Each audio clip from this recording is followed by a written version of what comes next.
So how has the flooring industry changed over the past decade or so?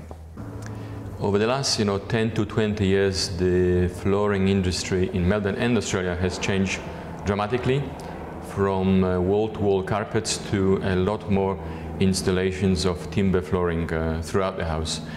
We would think that every new house being built would have a component of timber flooring in it right now.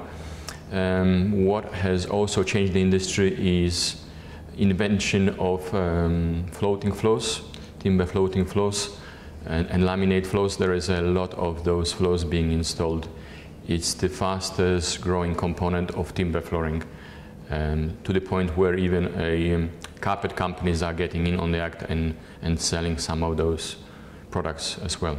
If you haven't already, get yourself a copy of the Little Black Book of Flooring Secrets at www.floorsandflooringmelbourne.com.au.